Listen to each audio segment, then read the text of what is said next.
Olá, meu precioso irmão, olá, minha preciosa irmã, a paz eterna de Cristo. Estamos mais uma vez tendo esta oportunidade que Deus nos concedeu para crescermos na graça e no conhecimento de nosso Senhor Jesus Cristo.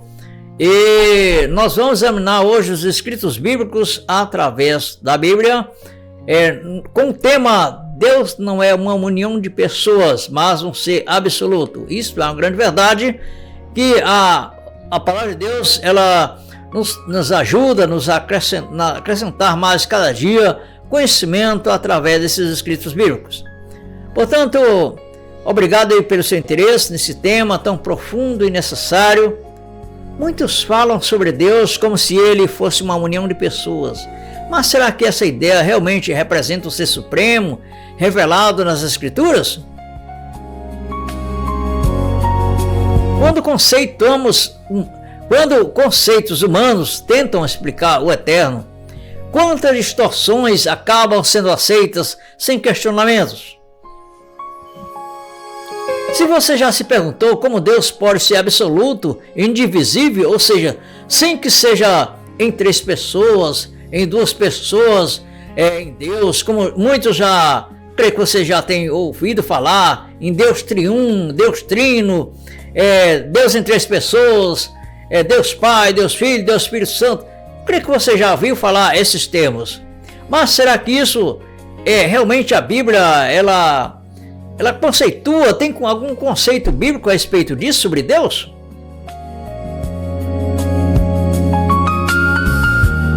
Se esse assunto desperta suas dúvidas, ou se você busca clareza sobre a verdadeira natureza divina, a essência de Deus, de ser Deus e indivisível, então esse conteúdo pode confrontar conceitos antigos e abrir novas reflexões. Esse estudo é para você.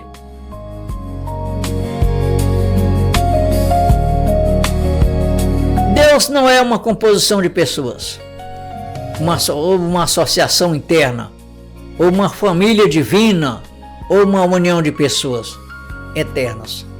Deus é um ser absoluto, indivisível, único em identidade, glória, autoridade, essência e presença.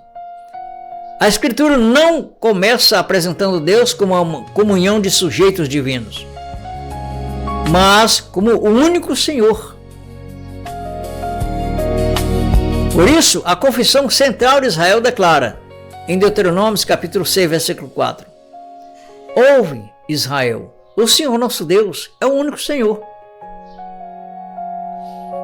Esse texto não diz apenas que existe um só Deus em um sentido numérico. Ele afirma que esse único Deus é um Senhor, sem divisão pessoal dentro de si. Essa mesma verdade é reforçada quando Deus declara em Isaías 43:10: Antes de mim, Deus nenhum se formou, e depois de mim, nenhum haverá. E também Isaías 45, versículo 5 declara: Eu, o Senhor, eu sou o Senhor, e não há outro. Fora de mim não há Deus. Logo, Deus não é um conjunto de pessoas unidas por uma essência comum, como se fosse Deus Pai, Deus Filho, Deus Espírito Santo, essa formulação de uma triunidade, como se fosse Deus em 3, Deus triuno. Isso não se aplica a Deus. Deus é o próprio Senhor absoluto, sem outro antes, sem outro depois, sem outro ao lado. A ideia de união de pessoas enfraquece a linguagem bíblica porque transforma Deus em uma espécie de coletividade divina. Mas a Bíblia nunca descreve Deus como 3 consciências, tendo 3 consciências eternas que concordam entre si. Deus não é uma sociedade celestial. Deus é Espírito absoluto. Jesus disse em João 4:24: Deus é Espírito, e importa que os que o adoram, adorem em Espírito e em verdade. Se Deus é Espírito, sua essência não é corporal. dividida ou localizada em partes pessoais. Paulo também o chama de Rei dos séculos, imortal e invisível, ao único Deus, seja honra e glória para todos sempre. Em 1 Timóteo capítulo 1 e versículo 17. Essa indivisibilidade não combina com uma imagem de Deus dividido em pessoas distintas. O Deus invisível se revela, age e fala, mas continua sendo um só ser. Por isso, quando a Escritura fala do Pai, ela fala de Deus como origem, autoridade e fonte. Quando fala do Espírito, fala do próprio Deus em sua presença e operação. Quando fala do Filho, fala desse mesmo Deus manifestado em carne.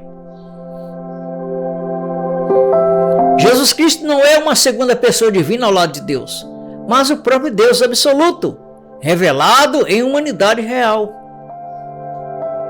A encarnação não criou outro Deus. Tornou visível aquele que era invisível. Exatamente.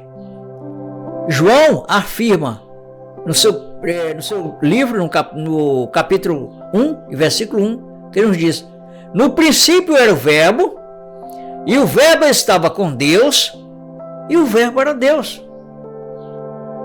Depois explica o modo histórico dessa revelação. João capítulo 1, versículo 14. Capítulo 1, versículo 14, nos diz: e o Verbo se fez carne e habitou entre nós. Paulo declara a mesma verdade de modo direto em 1 Timóteo capítulo 3, versículo 16, que nos diz: Deus foi manifestado em carne.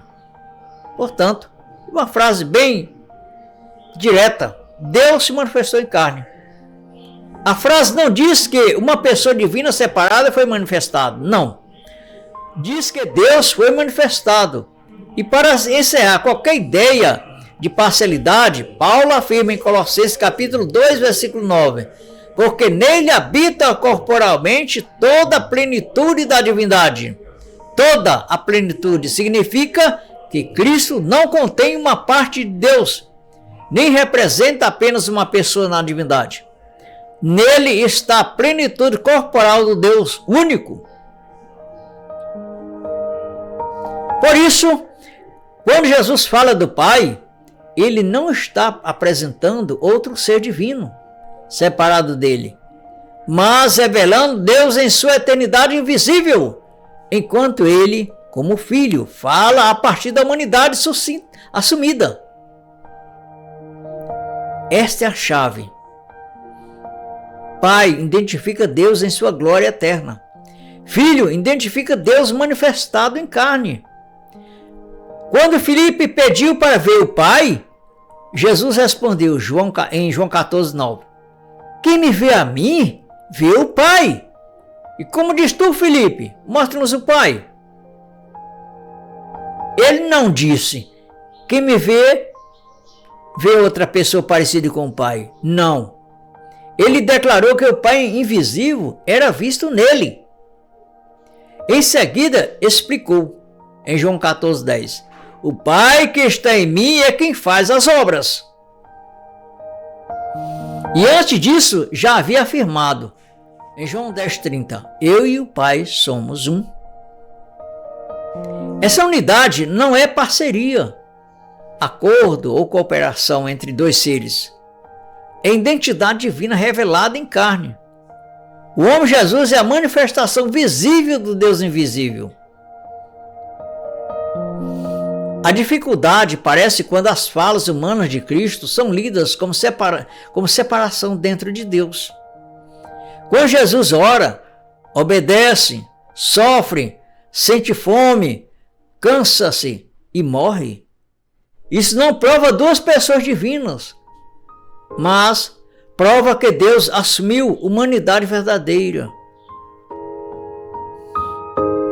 Paulo explica esse movimento dizendo que, sendo em forma de Deus, não teve por usurpação ser igual a Deus, mas esvaziou-se a si mesmo, tomando a forma de servo, fazendo-se semelhante aos homens. e achado na forma de homem, humilhou-se a si mesmo, sendo obediente até a morte e morte de cruz. Está registrado em Filipenses capítulo 2, versículos 6 a 8. Portanto, a forma de servo não é outro Deus. É o Deus absoluto revestido de condição humana. Por isso, quando Jesus diz em João 14, 28, o Pai é maior do que eu, ele fala como homem em seu estado de humilhação, não como se existisse uma divindade menor ao lado de uma divindade maior. Não. A grande síntese está em 2 Coríntios 5, versículo 19. Deus estava em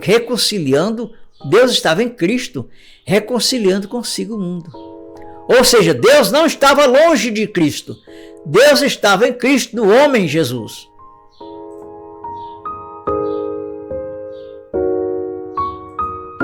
Também é necessário entender que o Espírito Santo não é uma terceira pessoa separada do Deus absoluto. O Espírito Santo é o próprio Deus em ação, presença, santidade e poder. Pedro disse a Ananias, em Atos 5,3, por que encheu Satanás o teu coração para que mentisse ao Espírito Santo? E logo explicou, em Atos 5,4, em Atos capítulo 5, versículo 4, não mentiste aos homens, mas a Deus. Ou seja, mentir ao Espírito Santo é mentir a Deus, ao próprio Deus. Porque o Espírito Santo não é outro ser ao seu lado de Deus, como sendo uma terceira pessoa na divindade. Não. É Deus mesmo em sua presença santa. Como, por exemplo, Jesus Cristo diz assim, em João 4,24, Deus é Espírito. Portanto, se Deus é Espírito, Deus é Espírito, é a essência do que Deus é. E santidade é um atributo de Deus. Portanto, Deus é o Espírito Santo. Como, por exemplo, em 2 Coríntios capítulo 3, versículo 17, nos diz, Paulo falando, ora, o Senhor é o Espírito. Pronto, é ponto final. E Jesus, ao prometer a presença espiritual aos discípulos, disse, em João 14, 18, não vos deixarei vos órfãos, voltarei para vós. Ou seja, o Senhor Jesus Cristo está em nós. E esse Espírito que é o Senhor Jesus Cristo, que Jesus é o nome do nosso Deus, ele é o próprio Deus, o Consolador. Dizer que Deus é absoluto significa afirmar que ele não depende de composição para ser completo. Um ser composto depende das partes que o compõem. Deus não depende de partes. Um ser formado por união pode ser analisado em elementos distintos.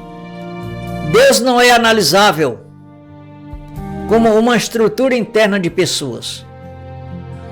Um ser dividido tem centros distintos de consciência, vontade e relação. Deus é um só Senhor. Por isso, a Escritura não diz que há três pessoas divinas em uma essência. Ela diz em 1 Timóteo 2,5, porque é um só Deus. E identifica a revelação salvadora desse único Deus em Cristo. Pois também declarou diante de Jesus, Senhor meu e Deus meu, em João 20, 28. Essa confissão não foi corrigida por Jesus, porque era verdadeira. O homem ressuscitado diante de Tomé era o Deus único manifestado. Amém? Portanto, meu prezado irmão, minha prezada irmã, é com muita satisfação que termino aqui esse momento, nessas poucas palavras, a respeito da divindade de Jesus Cristo, como único Deus. E é nesse Deus que devemos crer através da Bíblia como um único e indivisível. Se você ainda não é inscrito no canal, peço a você que possa se inscrever, deixe seu like. E até o próximo vídeo. Se surgiu alguma dúvida, deixe nos comentários. Isso é um prazer, eu terei em responder.